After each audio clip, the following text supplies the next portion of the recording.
गुरु परंपरा योग संस्थान में आपका स्वागत है। हम लोग 9वें मुख्य उपनिषद पर पहुंच गए हुए। देखिए, उपनिषद भी संपन्न होने की तरफ है। 9वां छांदोग्य उपनिषद थोड़ा बड़ा है और फिर बृहदारण्यक उपनिषद। तो 9वां छांदोग्य उपनिषद हमारा है। छांदोग्य उपनिषद सब लोग जानते हैं किस वेद से जुड़ा हुआ है, तो सामवेद से। नीचे से अगर आएंगे शुक्ला जी शाम को, तो शुक्ला जी शाम को जो निमोनिक हम लोगों ने बनाया था, तो शाम को तो सामवेद है। फिर बृहदारण्यक शुक्ल यजुर्वेद से जुड़ा हुआ है। और सामवेद में भी कहाँ है? तलवकार शाखा से लिया गया है। तलवकार शाखा के अंतर्गत छांदोग्य ब्राह्मण से लिया गया है।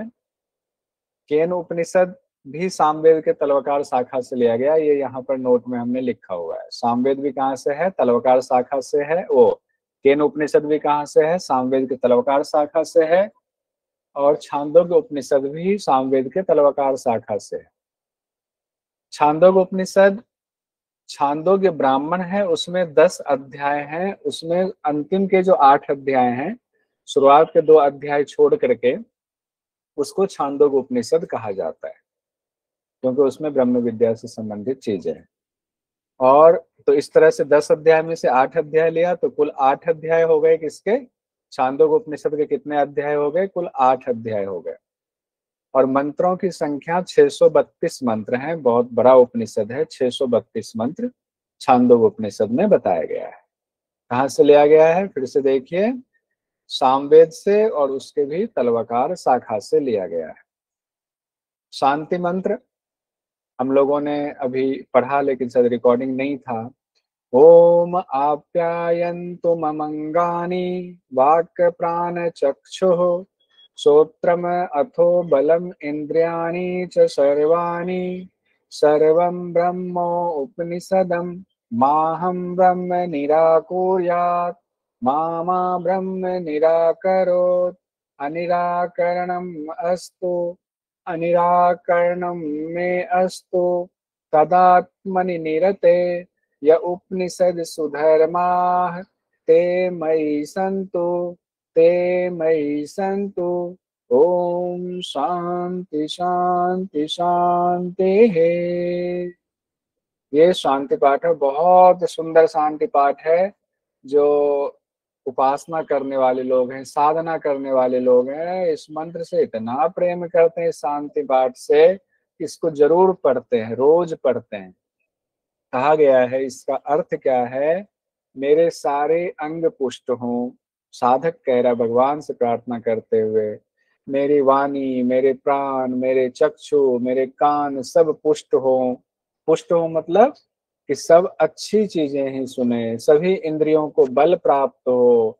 बल किसके लिए? पुरुषार्थ के लिए बल प्राप्त हो। उपनिषद में वर्णित ब्रह्म ही सब कुछ है। उस ब्रह्म को जानने के लिए हमें पुरुषार्थ की जरूरत है। मैं उस ब्रह्म का कभी निराकरण ना करूं, उस ब्रह्म का कभी ध्यान से त्याग ना करूं, हमेशा ध्यान में वो ब्रह्म रहे। ब्रह्म कभी मेरा निराकरण ना कर दे कि ब्रह्म हमें ही भूल जाए, ऐसा भी ना हो। इस तरह हमारा अनिराकरण अनिराकरण यानी मिलन हो। अनिराकरण यानी फिर से मिलन। इस तरह हमारा मिलन हो, हम ब्रह्म से एक होना चाहते हैं। उपनिषद में जो धर्म है, वे आत्मा में लगे हुए मुझ में सदा बना रहे, मुझ में सदा बना रहे। ओम शांति शांति शांति। ये आपका मंत्र था। अब इसमें उपनिषद, चूंकि आपने देखा 8 अध्याय है छांदोग्य उपनिषद में। एक एक अध्याय में मोटा मोटा जो मुख्य चीज है उसको ले रहे हैं, क्योंकि 632 मंत्र हैं। इतना तो हमारे सिलेबस में है नहीं, थोड़ा बहुत कहीं है। फिर भी हमने सिलेबस में जितना, उससे थोड़ा सा ज्यादा ही लिया हुआ है।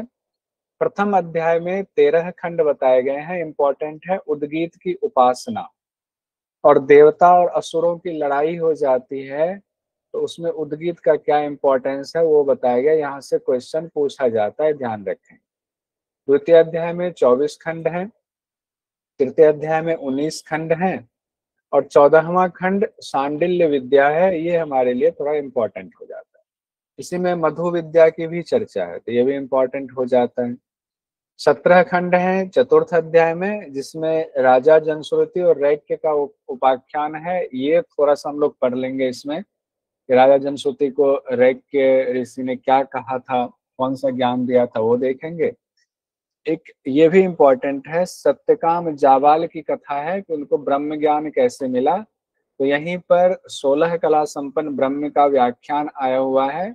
यहीं पर ब्रह्म के 4 पाद भी बताए गए हैं और 4 पाद से कैसे 16 कला की चर्चा है उस वो हम लोग देखेंगे।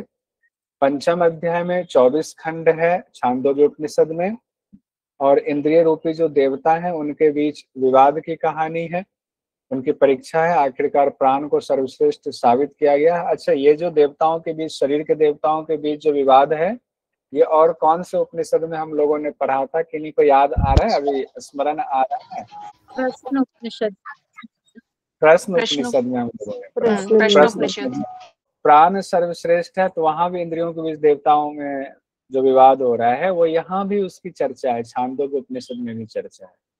हालांकि हम लोग ये सब नहीं पढ़ेंगे इसमें, बस मैं मोटा मोटा बता रहा हूँ। कई चीजें तो कई उपनिषद में सेम दिया गया है। बृहदारण्यक में आओगे तो छांदोग्य वाली बहुत सारी चीजें बृहदारण्यक उपनिषद में एक जैसी बताई गई।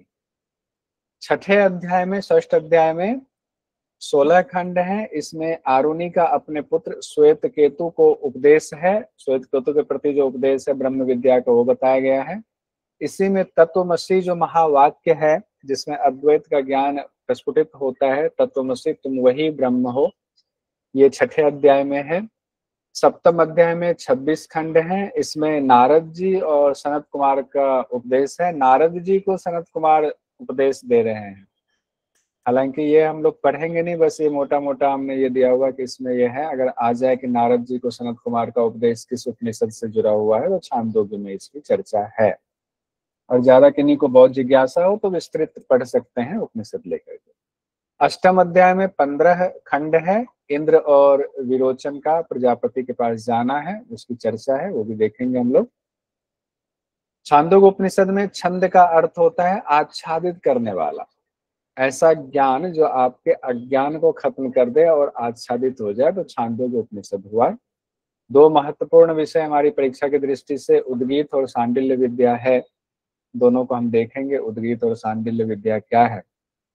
और एक जो महान वाक्य है, क्या पता एग्जाम में आ जाए, आपके परीक्षा में पूछ दे कि तत्वमसि तत्त्वम असि कहाँ से लिया गया, किस उपनिषद से लिया गया? छांदोग्य उपनिषद से लिया गया है।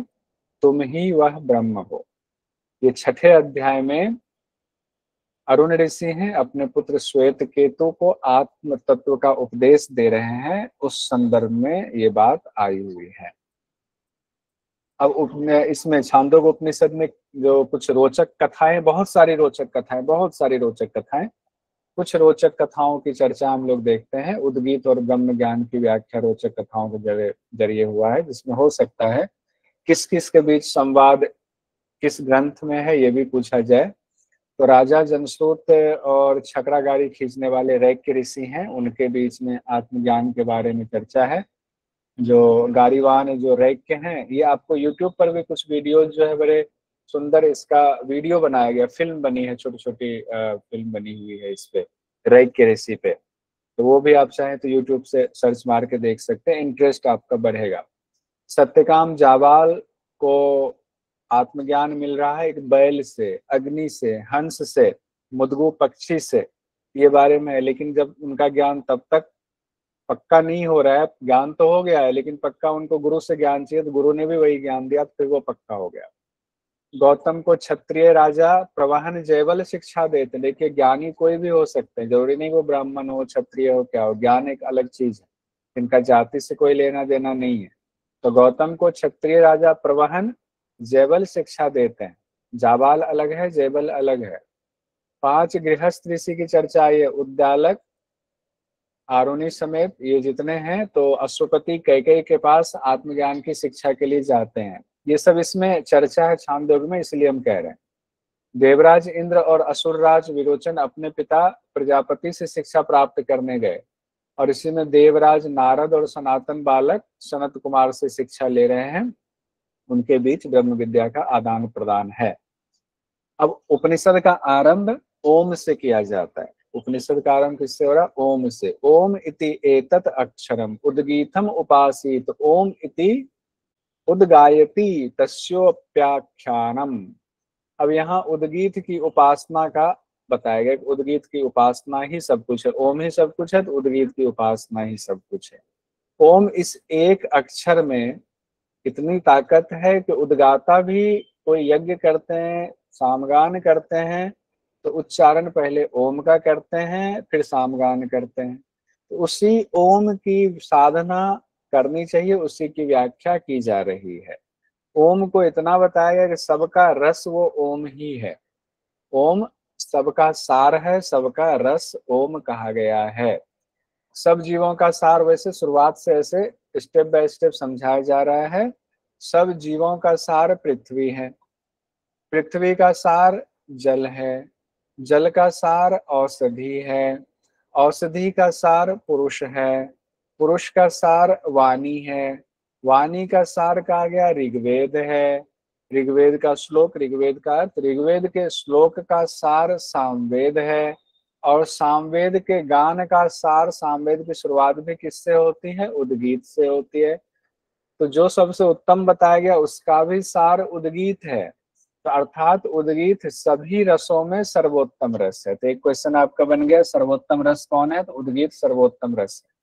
उद्गीत मतलब ओम, ओम को ही उद्गीत उद्गीत कहा जाता है। तो ध्यान रखिए, जब उद्गीत की चर्चा है ना, बहुत जगहों को होता है उद्गीत लास्ट में करते हैं हम लोग, प्राणायाम या योग अभ्यास के लास्ट में, तो उद्गीत का उच्चारण करते हैं। उद्गीत को ही प्रणव कहा जाता है, उद्गीत को ही ओम कहा जाता है। तो तीन नाम आपके सामने आ गए। इन सभी भूतों का रस पृथ्वी है।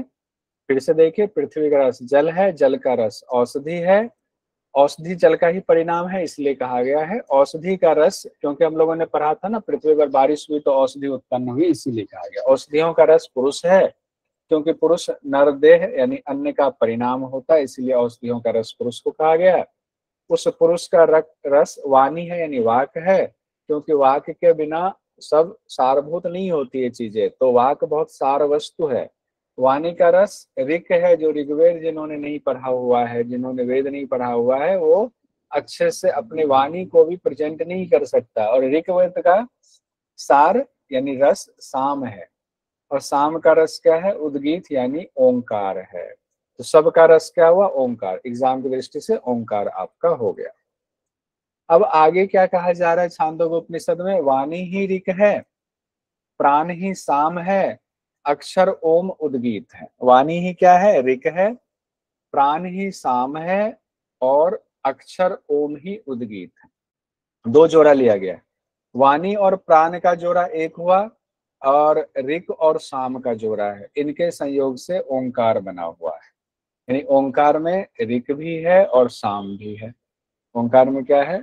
ऋग्वेद भी है, साम भी। ओंकार में ही तो सब कुछ समाया हुआ है। उद्गीत की जो इस तरह से जान करके उपासना करता है, सभी कामनाओं की प्राप्ति उसको हो जाती है। फिर उद्गीत ही साम है। आगे उद्गीत कितनी व्याख्या की गई है? तो उद्गीत ही सामवेद है, साम का भाव श्रेष्ठ होता है, इसलिए उससे इसकी तुलना की गई है। सदा सहायता वाला होता है, यानी सब में भरा हुआ है। ओंकार अनुमति सूचक भी कहा गया है। ओंकार को अनुमति सूचक कहा गया है। यह अनुमति ही समृद्धि का पद है। अनुमति सूचक का अर्थ है, जब कोई विद्वान या धनी पुरुष किसी को धन या ज्ञान है, तो उसे अपनी अनुमति देते हुए ओम कहता है। अभी भी बहुत सारे लोग जब मिलते हैं तो पहली बार में ओम, ओम जी, ओम जी, ओम कह के हम उच्चारण करके एक दूसरे का संबोधन करते हैं। इसी भाव के साथ ओंकार को जान करके इसकी उपासना करनी चाहिए कि सब कुछ ओम ही है, क्योंकि इससे सभी कामनाओं की फिर पूर्ति होती है। ऋक मतलब ऋग्वेद को ऋक कहा गया है। अक्षर ब्रह्म की व्याख्या करते हुए आगे छांदोग्य उपनिषद में कहा गया है, ओंकार अक्षर रूपी ब्रह्म की महिमा, और से सभी यज्ञ कर्म किए जाते हैं। ओंकार कहने का तरीका बदल जा रहा है। एक लाइन में यह है कि ओम ही सब कुछ है, ओम में ही सब है, ओम से सारे काम शुरू होते हैं। यज्ञ आदि कर्म हो, अक्षर ब्रह्म की अर्चना के लिए किए जाते हैं, उन्हीं के लिए किए जाते हैं। कोई पढ़ाई आप कर रहे हैं, ओंकार से शुरू करते हैं। सब कुछ शक्तिशाली ओम के लिए ही किया जाता है। अब एक सुंदर कहानी यहाँ पर है।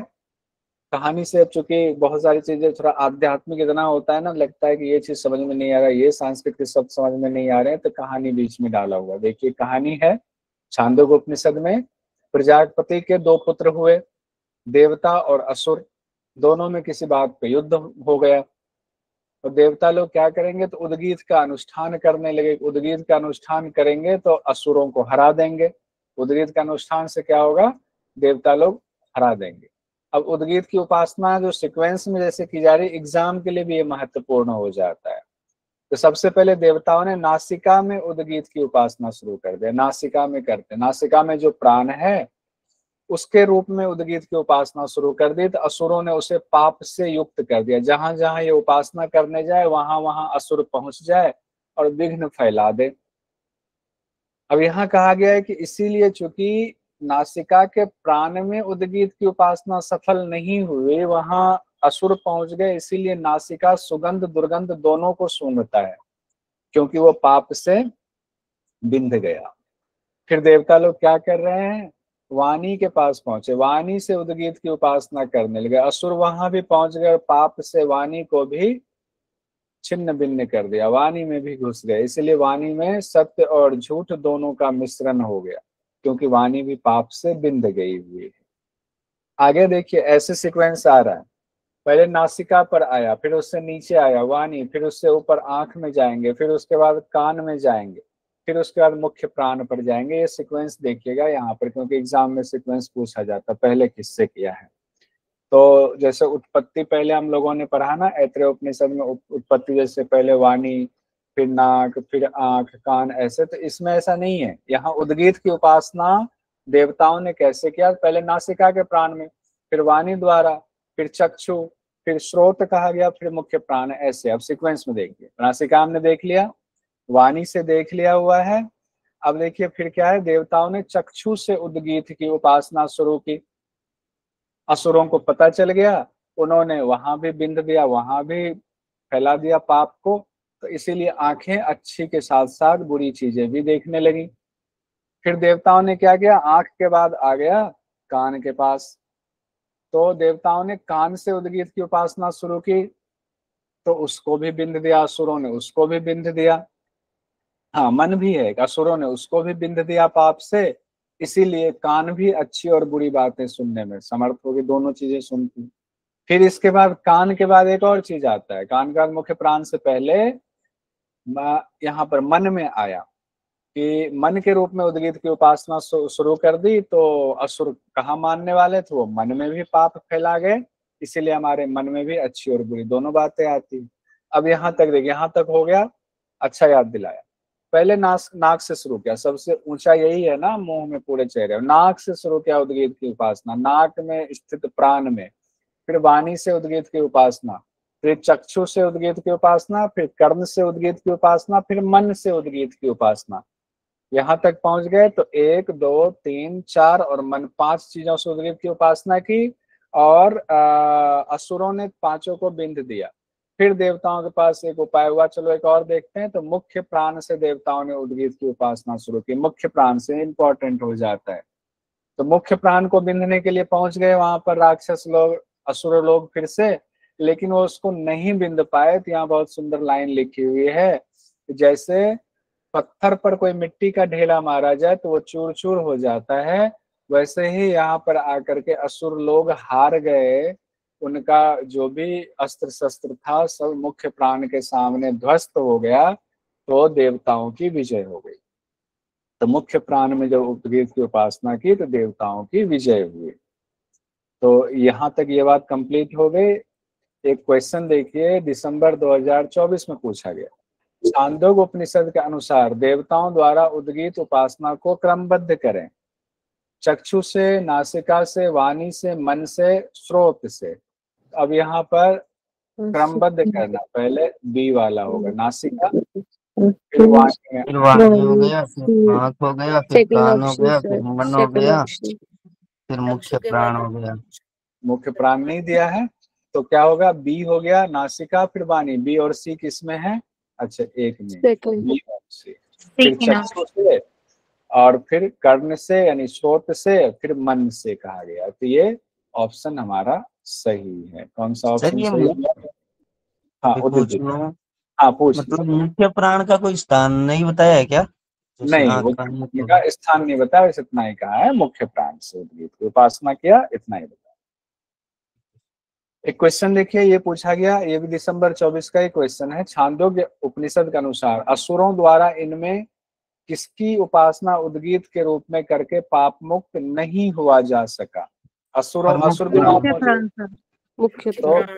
मुख्य प्राण की चर्चा है, वहां पर पाप मुक्त नहीं हुआ जा सका, मुख्य प्राण है। ठीक है, आगे हम लोग बढ़ते, इतने में ही 2 क्वेश्चन आ गया हुआ।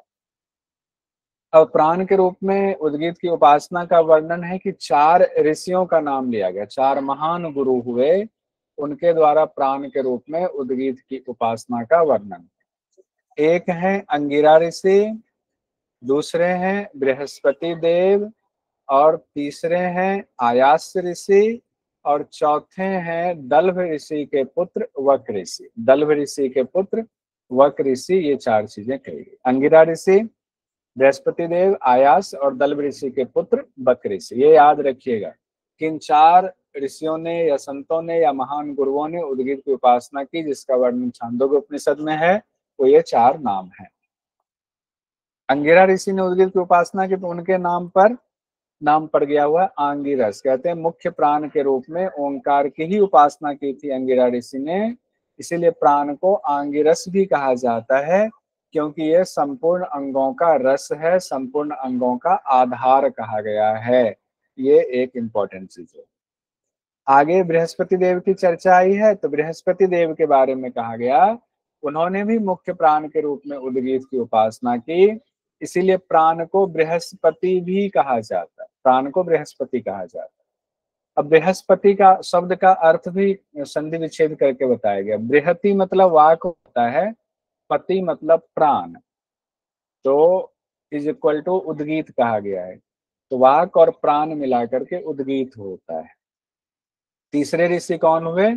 आयास ऋषि की चर्चा आई है, तो आयास ऋषि ने भी प्राण के रूप में उद्गीत की उपासना की, इसीलिए प्राण को आयास भी कहा जाता है, क्योंकि यह प्राण आस्य यानी मुख से अति निष्क्रमण करता है, इसीलिए इसको आयास नाम से भी जाना जाता है।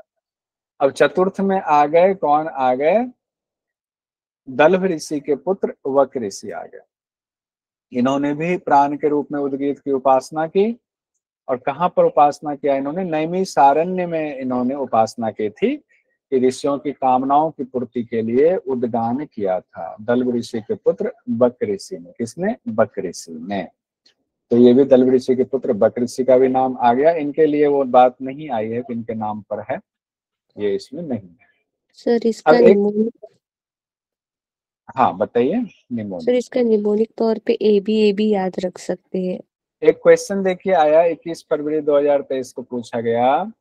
छांदोग्य उपनिषद के अनुसार अंगिरा ऋषि ने मुख्य प्राण के रूप में उपासना की। कहा गया छांदोग्य उपनिषद के अनुसार, इसमें आपको बताना है। अंगिरा ऋषि ने मुख्य प्राण के रूप में उद्गीत की उपासना की, सही है। कपिल ऋषि ने प्राण के रूप में उद्गीत की उपासना की, ऐसा नहीं कहा गया है। प्राण को अंगिरस नहीं कहते हैं, ये भी गलत है। प्राण को अंगिरस भी कहते हैं, ये सही है। प्राण को अंगों का रस है प्राण, ये भी सही है। दिए गए विकल्प में से सही उत्तर का चयन कीजिए, तो क्या हुआ? A, second option D, ADB, ADE. D, E हुआ। सेकेंड उत्तर हुआ ए, डी, ई। ठीक है, तो जब हम पढ़ लिया हमने, तब इसका आंसर देना हमारे लिए आसान हो गया। बहुत सुंदर, आगे बढ़ते हैं। समझ में ना आए तो बीच में हैंड रेज कर सकते हैं, बताइएगा। आसान है, कोशिश किया। देखिए छांदोग्य उपनिषद वगैरह उपनिषद पढ़ना आसान नहीं है, हम आप नहीं समझ सकते हैं, इसके लिए गुरु की जरूरत होती है। हम सिर्फ परीक्षा की दृष्टि से कोशिश करते हैं कि उतना जान जाए।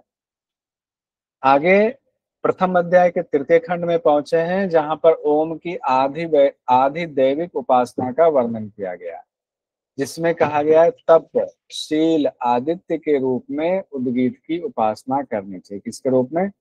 तप के रूप में, शील के रूप में, आदित्य के रूप में उद्गीत की उपासना करनी चाहिए। ये उद्गीत ही उदित होकर के मनुष्यों के लिए उद्गान अर्थात प्राणों का संचार करता है। यानी आदित्य भगवान हो गए ना, आदित्य भगवान ही उद्गीत होकर के उदय होकर के हमारे प्राणों का संचार कर रहे हैं। शील शब्द है, शील। सर स्वभाव कह सकते हैं। अच्छा स्वभाव, नम्र स्वभाव, हाँ नम्रता आप कह सकते हैं। नम्र स्वभाव, अच्छा स्वभाव, नम्रता से निकाल होता है। यानी सूर्य ही उदित होकर के अज्ञान रूपी अंधकार को दूर करते हैं, हमारे अंदर प्राणों का संचार करते हैं और उनसे भय का भी नाश होता है। जब हम उद्गीत को इस तरह जानते हैं तो तमस और सभी भय का ये स्थिति नाश करने वाला होता है।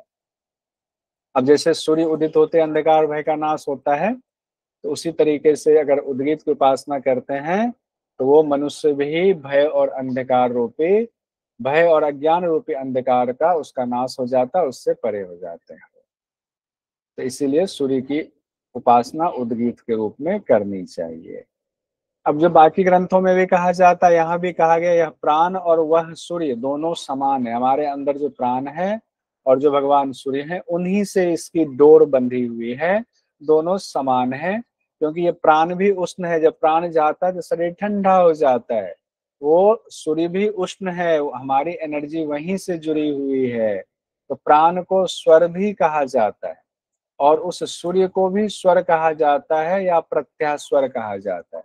स्वर हुआ उगते हुए स्वर, सूर्य को स्वर कहा जाता है, प्रत्याह स्वर कहा जाता है। डूबते हुए सूर्य को प्रत्याह स्वर कहा जाता है। तो इसीलिए प्राण और सूर्य के रूप में उद्गीत की उपासना करनी चाहिए। अलग अलग चीजें बताई गई हैं, विस्तृत बताई गई छांदोग्य उपनिषद में। अब व्यान वायु के रूप में उद्गीत की उपासना का वर्णन किया गया है कि व्यान वायु के रूप में उद्गीत की उपासना करेंगे। मंत्र भी दिया गया, इंपॉर्टेंट है। अथ खलु व्यानम उद्गीतम उपासित यद्वै प्राणिति स प्राणो यद पानिति सोपान है अथ या प्राण अपानयो संधि स व्यान्यो यो व्यान स वाक तस्मात् प्राण अपान वाचम अभिव्याहरति। अब इसमें कहा गया, इसका अर्थ क्या है, यहाँ क्यों इंपॉर्टेंट है, ये हमें देखना पड़ेगा कि दूसरे प्रकार से व्यान के रूप में ही उद्गीत की उपासना की जाती है। अभी हम लोगों ने उद्गीत की उपासना देखा, उधर सामगान वगैरह देखा, फिर हमने देखा आदित्य के रूप में, सूर्य के रूप में उद्गीत की उपासना की जाती है। उसी को दूसरे प्रकार से समझाने के लिए कह रहे हैं, व्यान प्राण भी तो निकला हुआ सूर्य से ही, तो व्यान के रूप में उद्गीत की उपासना की जाती है। जो पुरुष नासिका द्वारा श्वास को बाहर निकालता है वह प्राण है, और जो भीतर लेता है वो अपान है। यहाँ ये अलग ही व्याख्या की गई है, ये इम्पोर्टेंट हो जाता है, ध्यान रखिए। और प्राण अपान की संधि व्यान है। प्राण और अपान दोनों जब जुड़ता है तो कहा गया इसकी संधि क्या है, व्यान वायु है। और देखिए, जो व्यान है वही वाक है। यहाँ से क्वेश्चन आएगा, जो व्यान है वही वाक है, इसको वाक से जोड़ा गया है। यानी वाक में कौन सी वायु का इंपॉर्टेंस होता है, व्यान वायु का इंपॉर्टेंस हो रहा है यहाँ पर। इसीलिए पुरुष प्राण और अपान की क्रिया ना करते हुए वाणी बोलता है, प्राण अपान की क्रिया ना करते हुए वाणी बोलता है। तो क्रिया किसकी करता है, व्यान की करता है। तो तीन प्राण यहाँ पर कहा गया, कंफ्यूजन की स्थिति ना पैदा हो जाए, ध्यान रखिएगा। तीन आया हुआ है प्राण, एक तो प्राण है, दूसरा अपान है। फिर से समझा रहा हूं, एक प्राण है, दूसरा अपान है। प्राण और अपान की संधि को व्यान कहा गया है। व्यान ही वाणी है, वाक है, जो हम बोल रहे हैं ये व्यान है। वाणी व्यान का ही कार्य है।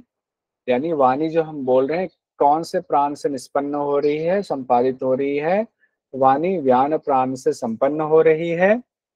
इसीलिए मनुष्य जो बोलता है उसमें प्राण और अपान की क्रिया ना होते हुए वाणी बोलता है। इसका अर्थ ये है कि क्योंकि प्राण को कहा गया जो बाहर निकलता है वो प्राण है, जो भीतर जा रहा है वो अपान है।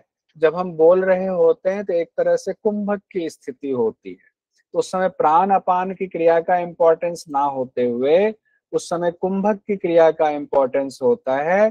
तो उस समय वाणी हमारी निकलती है, इसीलिए इसकी चर्चा हो रही, वो एनर्जी कन्वर्ट हो गई। तो अब यहाँ से एग्जाम में क्वेश्चन पूछा जा सकता है कि प्राण और अपान की संधि से कौन से प्राण बन रहे नया, तो व्यान, व्यान ही वाक है। और ये भी एक चीज इंपॉर्टेंट है कि नासिका जिससे जो श्वास बाहर जा रही है वो प्राण है, जो भीतर आ रही है वो अपान है। ये इस ग्रंथ में कहा गया, किसमें?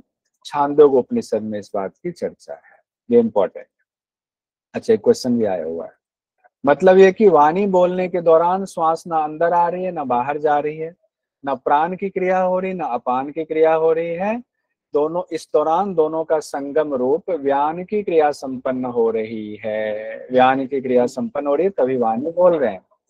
जून 2023 में क्वेश्चन पूछा गया, छांदोग्य उपनिषद के अनुसार व्यान नामक शरीरस्थ प्राण के रूप में उद्गीत की उपासना करनी चाहिए। पाचन वायु व्यान है, अपाचन वायु व्यान है, प्राण अपान की संधि व्यान है, व्यान मन है, व्यान वाणी है। सी और ई। सी और ई हो जाएगा।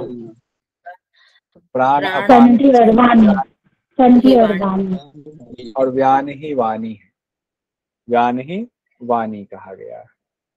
इस तरह से ये सी और ई वाला ऑप्शन सही होगा। तो सी और ई में क्या है? चौथा वाला ऑप्शन सही। आइए आगे हम लोग बढ़ते हैं।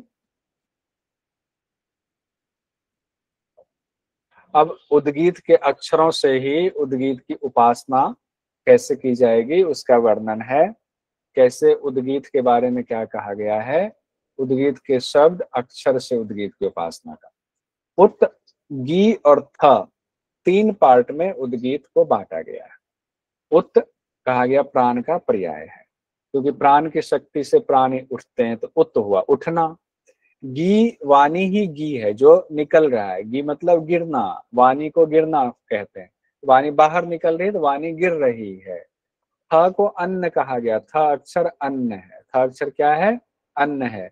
अन्न के ही आश्रय से प्राणी जीवित रहते हैं। तीनों बातें कह दी गई। अब देखिए उद्गीत का संधि विच्छेद यहाँ, उत, गी और थ। उत, गी, थ। उतगीत में उत में कौन कौन सी चीजें आ रही? पूरा ब्रह्मांड समाया हुआ है इस ओंकार उतगीत में।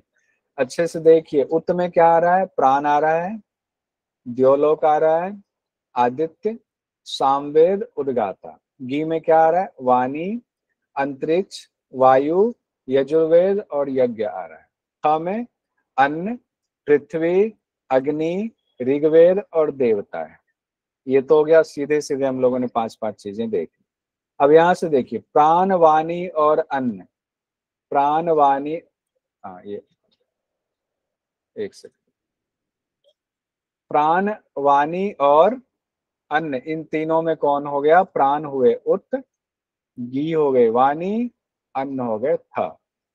अब तीन लोक ले लें, भू भुव स्वलोक। नहीं, यहाँ से है पृथ्वी से, इधर से आएंगे। भू भुव स्वलोक, तो भूलोक ये हो गए पृथ्वी थ में, भुवलोक हो गए अंतरिक्ष यानी गी में, और स्वलोक यानी कि हो गया आपको, जिसको द्योलोक भी कहा जाता है, स्वर्गलोक, उसको उत में कहा गया। फिर यहाँ कहा गया आदित्य, वायु और अग्नि, या अग्नि, वायु और आदित्य। तो अग्नि हो गए थ में, वायु हो गए गी में, गी कहा गया है, और उत कहा गया है आदित्य को। ऊपर व्याख्या है, उस हिसाब से इसको बनाइएगा। इसका टेबल बना करके होमवर्क में भेजिएगा। ऋग्वेद, यजुर्वेद, सामवेद है, तो ऋग्वेद आपके थ में हो गए, उससे ऊपर यजुर्वेद गी में हो गए, और सामवेद सबसे उत्तम कहा गया उत में। उत प्राण का पर्याय है। फिर देवता, यज्ञ और उद्गाता में देखिए, देवता तो थ है, यज्ञ गी है, और उद्गाता को उत्तम कहा गया यहाँ पर, जिनको उत कहा गया है। तो इसका टेबल बनाइएगा। एक बार में याद नहीं होगा, दो तीन बार याद करना पड़ेगा, थोड़ा मनन चिंतन करना पड़ेगा। मनन चिंतन करेंगे तो याद हो जाएगा, कोई बहुत बड़ी बात नहीं है, मनन चिंतन से सब याद होगा। तो इसका टेबल बना करके भेजिएगा। उद्गीत यानी वाणी के माध्यम से ही अन्य शक्ति रूप प्राणों को ऊपर उठाता है। प्राण शक्ति को श्रेष्ठ एवं शक्तिशाली बनाता है वाणी के माध्यम से। यह उद्गीत की उपासना करने के लिए क्या कहा गया? ओंकार की शक्तिशाली साधना में से उद्गीत एक ओंकार की साधना है। अब लक्ष्य उपासना की बात की गई है, अब वो भी देखते हैं क्या है। लक्ष्य क्या है? हमारे अभिष्ट देव जो हैं, या अभिष्ट हमारा कोई ध्येय होता है, देव को ध्यान करके हम उपासना करते हैं, उससे निश्चित कामनाओं की पूर्ति होती है। उद्गाथा साम के द्वारा जो उपासना करते हैं, जिस साम गान को पढ़ना चाहते हैं वह उसी साम का चिंतन सर्वदा करे, ये निर्देश दिया गया है। उद्गाता जिस साम के द्वारा उपासना करना चाहते हैं, अगर हम आप उद्गाता हैं तो उसी साम वेद के मंत्रों का, छंदों का सर्वदा चिंतन करना चाहिए। अपने ध्येय का चिंतन सतत करना चाहिए जब मंत्र का जाप कर रहे हैं। तो जो साधन आप लगा रहे हैं उसका भी निरंतर ध्यान करना चाहिए। ऐसा करने से आपको लक्ष्य की प्राप्ति हो जाती है आसानी से।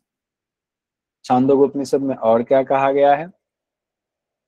अपने ध्येय के ध्यान के साथ साथ अपने आत्म स्वरूप का और अपनी कामना का चिंतन करके प्रमाद रहित स्तुति करनी चाहिए।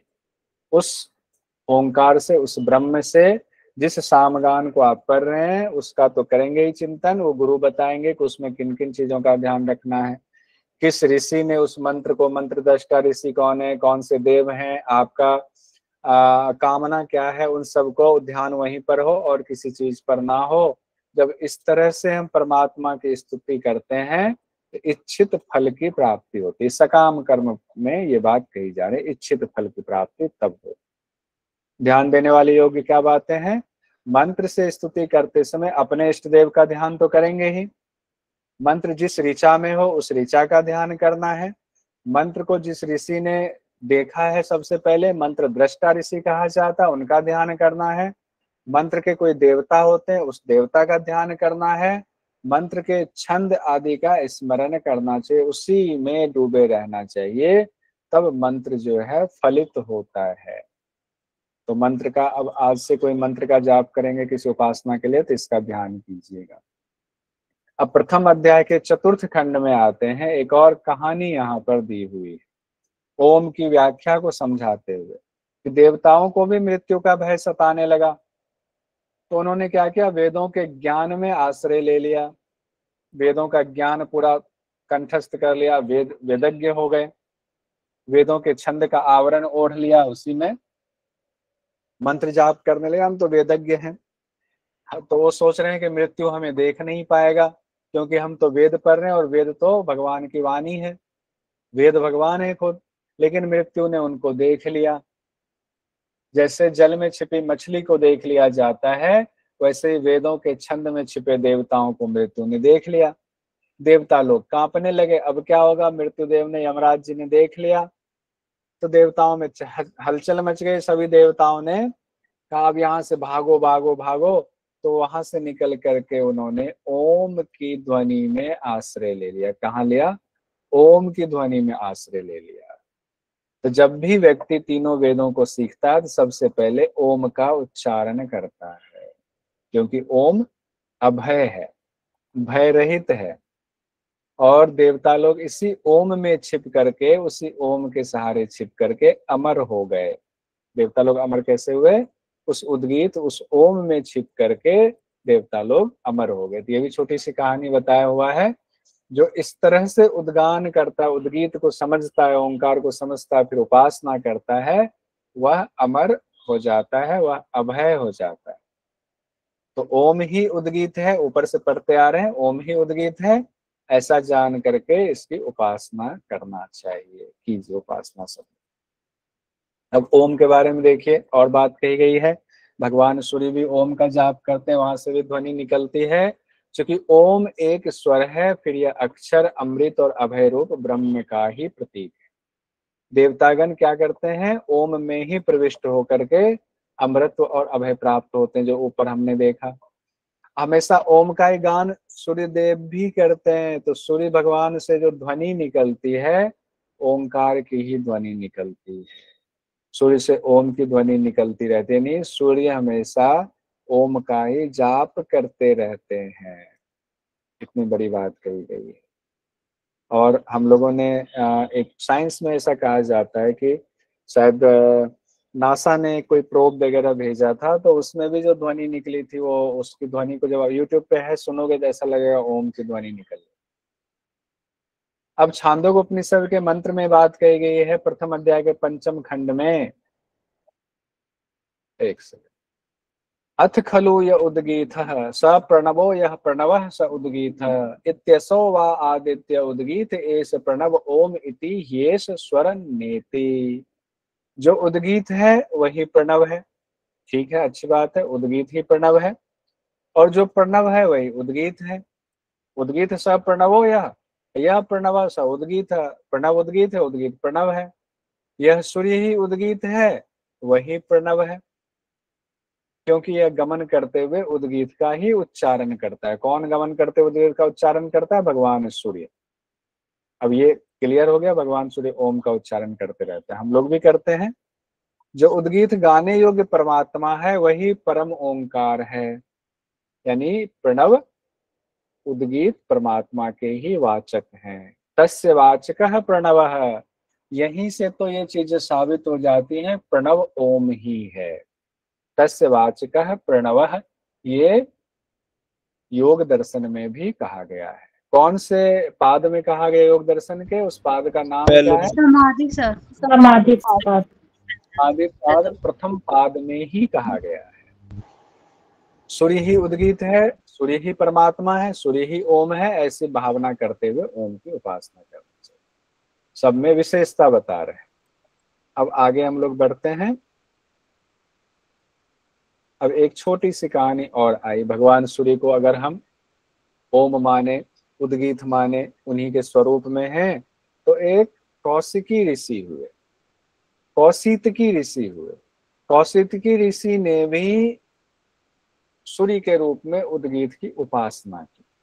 वो अपने पुत्र से कहते हैं कि मैंने आदित्य यानी सूर्य को लक्ष्य करके ओंकार का गान किया था, जिसके फलस्वरूप तुम एक पुत्र के रूप में मुझे उत्पन्न हुए। एक कितना अच्छा पुत्र तुम हुए, इतना शौर्यवान पुत्र, इतना दिव्य पुत्र हुए हो।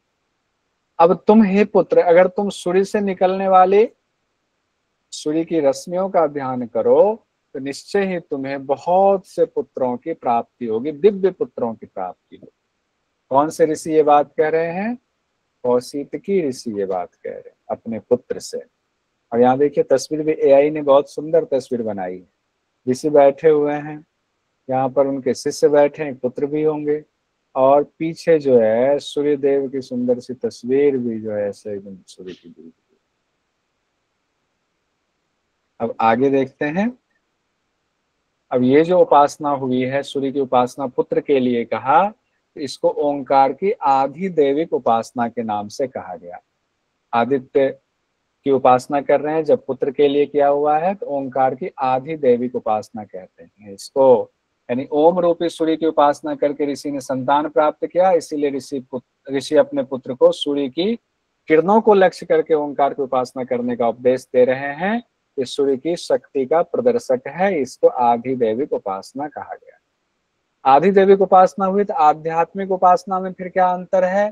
तो सूर्य की आध्यात्मिक उपासना कैसे की जाएगी, तो उसके बारे में कहा गया है जो मुख्य प्राण रूपी सूर्य है उसी के रूप में उद्गीत की उपासना करनी चाहिए। मुख्य प्राण है उसके रूप में उद्गीत की उपासना करनी चाहिए, क्योंकि यह गमन करते हुए हमेशा ओंकार स्वर का ही उच्चारण करता है।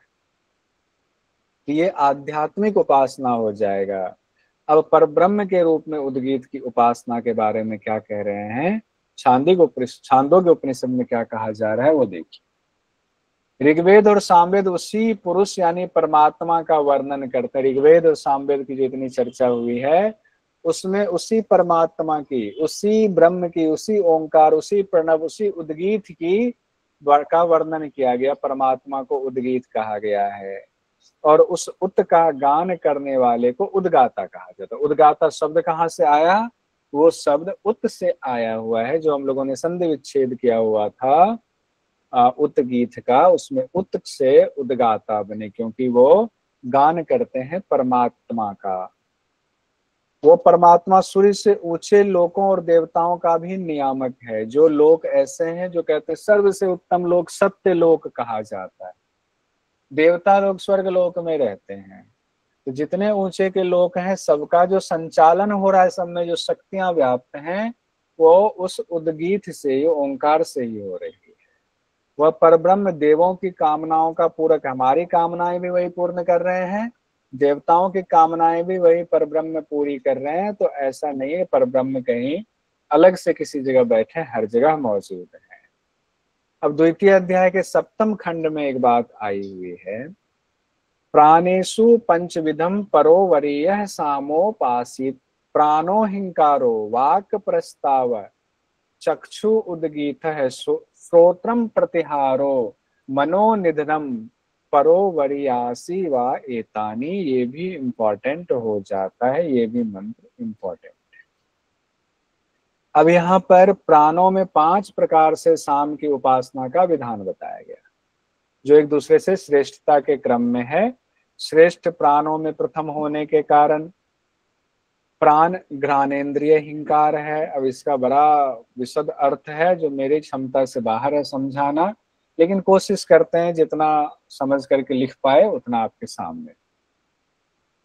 कहा गया श्रेष्ठ प्राणों में प्रथम होने के कारण प्राण घ्राणेन्द्रिय हिंकार है, तो घ्राणेन्द्रिय में जो प्राण है उसको हिंकार कहा गया। वाक को प्रस्ताव कहा गया, फिर वाणी की बात है, वाक प्रस्ताव है, वाणी से ही सबका प्रस्ताव किया जाता है, अपनी बात का, अपने विचार का, चाहे सामगान भी कर रहे हैं वाणी से ही कर रहे हैं, तो वाक को प्रस्ताव किया गया है। तो वाणी प्राण की अपेक्षा श्रेष्ठ हो गया। वाणी से ही अप्राप्त वस्तुओं का निरूपण किया जाता है, हमें ये चाहिए, ये नहीं चाहिए, इसकी जरूरत है, इसकी नहीं है, जबकि प्राण केवल प्राप्त वस्तु का गंध ले पाता है, लेकिन वाणी उससे श्रेष्ठ हो गया, प्राण से वाक श्रेष्ठ हो गया। अब तीसरे नंबर पर है चक्षु उद्गीत है, ये वाणी से भी ज्यादा विषय को प्रकाशित करता है। चक्षु, इसीलिए चक्षु वाणी से ज्यादा उत्कृष्ट कहा गया है, तो चक्षु को उद्गीत के रूप में कहा गया है। श्रोत को प्रतिहार कहा गया, कान को प्रतिहार, क्योंकि यह सब ओर से श्रवण करने वाला करने के कारण नेत्र की अपेक्षा श्रेष्ठ है। 5वीं चीज कहा गया मन निधन है, क्योंकि भोग्य रूप पुरुष की संपूर्ण इंद्रियों द्वारा लाए गए विषय मन में ही रखे जाते हैं। मन को निधन कहा गया, यहाँ पर आकर के निधन की बात आ गई। अब ये जो सीक्वेंस है, सीक्वेंस को जरा बिठाइए। जब प्राण की उद्गीत की उपासना की जा रही थी, सबसे पहले कहाँ की गई थी? घ्राणेन्द्रिय में, याद आया? सबसे पहले घ्राण में, ऐसे सीक्वेंस बिठाइए। फिर कहाँ की गई थी? वाणी में की गई थी। पहले बस इसको सीक्वेंस देख लीजिए, फिर और शब्द पर आएंगे। वाणी के बाद कहाँ आए थे हम लोग? चक्षु पर आए थे, चक्षु शब्द यहाँ आ गया। चक्षु के बाद कहाँ गए थे हम लोग? कान पर गए थे, श्रोत में गए थे, श्रोत आ गया। फिर कहाँ गए थे? मन पर गए थे, मन आ गया, आगे 5 चीजें आ गई। ये 5 चीजें यहाँ पर कही गई हैं उसी सीक्वेंस में, लेकिन आपको याद क्या रखना है जो आपके लिए इम्पोर्टेंट है? प्राण को हाँ, नहीं, मुख्य प्राण तो वहां पर हो गया, वो वहां पर छूट गया। अब यहाँ पर नई चीजें क्वेश्चन बन जा रही है। प्राण को हिंकार कहा गया है, वाक को प्रस्ताव कहा गया है। हिंकार क्यों कहा गया? ध्वनि निकल रही है, हिंकार की ध्वनि निकल रही है, तो प्राण को, जैसे भस्त्री, ऐसे याद करें, भस्त्री क्या करते हैं? हिंकार ध्वनि निकल रही। वाक से, वचन से क्या कोई प्रस्ताव रखते हैं, वाणी की अपेक्षा जो है। अच्छा, उसके बाद के बाद आ गया चक्षु। चक्षु उद्गीत है, चक्षु को उद्गीत कहा गया। ये यहाँ पर थोड़ा सा समझना मेरे लिए भी मुश्किल है, लेकिन कहा गया है तो कुछ होगा इसके पीछे आध्यात्मिक महत्व, तो इसको कहा गया है चक्षु को उद्गीत। हाँ सर, ये जो पहले आया था ना कि प्राण, नाक से निकलने वाला प्राण है, नाक से जो निकलता है वो प्राण है, और नाक से जो अंदर जाता है वो अपान है। इससे कनेक्ट कर सकते हैं क्या इसको? हाँ, उससे भी कर सकते हैं, ठीक है। लेकिन इसमें उद्गीत वाला मैं अब दूसरा पार्ट जोड़ रहा हूँ, दूसरे हिस्सा वाला। तो चक्षु को उद्गीत कहा गया है, और स्रोत को प्रतिहार कहा गया, स्रोत को प्रतिहार कहा गया है, और मन को निधन कहा गया। अब ये चीज देख लिया हमने, तो ऊपर से देखेंगे हिंकार, प्रस्ताव, उद्गीत, प्रतिहार, निधन। हिंकार, प्रस्ताव, उद्गीत, प्रतिहार, निधन, तो सीक्वेंस उधर वाला तो याद हो गया, ये भी हो। अब देखिए क्वेश्चन पूछा गया दिसंबर, बीच में आ गया इसलिए इसे उद्गीत का है। हाँ, इसीलिए। अब देखिए ये आया दिसंबर 2023 में, छांदोग्य उपनिषद के अनुसार उद्गीत है। अब यहाँ स्रोत दे दिया, नेत्र दे दिया, प्राण दे दिया, वाणी दे दिया। गलती कहाँ होगी, हम लोग क्या करेंगे, प्राण को उद्गीत मानेंगे, मानेंगे ना। क्यों मानेंगे, क्योंकि हमने पढ़ा मुख्य प्राण में उद्गीत की उपासना की थी और वहां पर जो है असुर नहीं बिंध पाए थे, तो हम इसको आंसर टिक लगाएंगे। लेकिन क्वेश्चन क्या पूछा गया, छांदोग्य उपनिषद के अनुसार उद्गीत है। अब उपासना तो स्रोत में, नेत्र में, प्राण में, वाणी में सबकी उद्गीत की हुई थी। उद्गीत को नेक चक्षु उद्गीत कहा गया है, ये इस मंत्र में कहा गया है। यहाँ पर द्वितीय अध्याय के 7वें खंड में, प्राणेषु पंचविधम परो वरीयः सामोपासीत प्राणो हिंकारो वाक प्रस्ताव चक्षु उद्गीतः श्रोत्रम प्रतिहारो मनोनिधनम। तो चक्षु उद्गीतः कहने की वजह से यहाँ पर नेत्र जो है वो उद्गीत हो गया हुआ है। ये इसका आंसर इस तरह से बना हुआ जो डायरेक्ट अगर इसमें सर यहाँ मुख्य प्राण भी होता पांचवा ऑप्शन, तो नेत्र और मुख्य प्राण दोनों होते ना। नहीं, मुख्य प्राण को उद्गीत नहीं कहा गया है। मुख्य प्राण में उद्गीत वश की में नहीं किया उपासना उसे तो, है ना। के लिए, हाँ मुख्य वश में प्राण नहीं में, कर पाए। हाँ उद्गीत की मुख्य प्राण में उपासना की थी तो उसको नहीं बिंद पाए थे असुर। लेकिन यहाँ तो सीधे कहा गया ना, चक्षु उद्गीत है, चक्षु को उद्गीत कहा गया। अब हम लोग देखिए एक और क्वेश्चन पूछा गया, वहां इस तरह से पूछा गया, जो इसी को जो अभी हम लोगों ने याद किया। छांदोग्य उपनिषद के अनुसार सूची 1 और सूची 2 को मिलान करें, एक तरफ ये प्राण पांचों चीजें दे दी गई और एक तरफ किसको क्या कहा गया ये दिया गया। तो प्राण को हिंकार कहा गया, प्राण को क्या कहा, हिंकार। प्राण के बाद नाक से संबंध हुआ वाणी, वाणी को क्या कहा गया है, प्रस्ताव। प्रस्तावना। प्रस्तावना, प्रस्ताव हो गया है। और चक्षु को क्या कहा गया है, उद्गीत। उद्गीत। उद्गीत। चक्षु को उद्गीत कहा गया है। स्रोत को क्या कहा गया है, प्राण से प्रतिहार होता है दोनों तरफ से। प्रत्याहार। प्रत्याहार। और मन को मन निधन निधन। ये निधन। कहा, ये क्वेश्चन पूछा गया। ठीक है, अब हम लोग तो इस हिसाब से कौन सा उत्तर सही होगा, दूसरा वाला उत्तर सही। आइए अब इससे आगे बढ़ते हैं। ये दोबारा और ऐसे क्वेश्चंस तो कुछ चीजें देखनी पड़ेंगी, इसीलिए यूजीसी नेट इतना आसान नहीं है। कई कई घंटे आपको पढ़ना पड़ेगा लगातार, तब जा करके चीजें अच्छे से आ पाती। अब द्वितीय अध्याय, अच्छा 10 बज गए क्या, मैं पढ़ाता ही जा रहा हूँ, ध्यान ही नहीं दिया। चलिए यहाँ से भी क्वेश्चन पूछा जाता है, इसको कल कर लें। यहाँ से क्वेश्चन, यहाँ से कल करेंगे, कल। सर ये वाली किताब चाहिए थी मुझे, ये जो नई वाली किताब है ये वाली चाहिए थी। भारती में नई किताब चाहिए। हाँ नई किताब में ये चीजें हमने जोड़ी हुई है इस बार, ये पुरानी किताब में नहीं है। हाँ सर। तो कई चीजें जोड़ी हैं जो पुरानी किताब में नहीं है। तो ये या तो जिनके पास नहीं है वो लिख लीजिए, स्क्रीनशॉट्स ले लीजिए, कोई दिक्कत क्या नहीं प्राइस सर, है सर मुझे इसका नई का?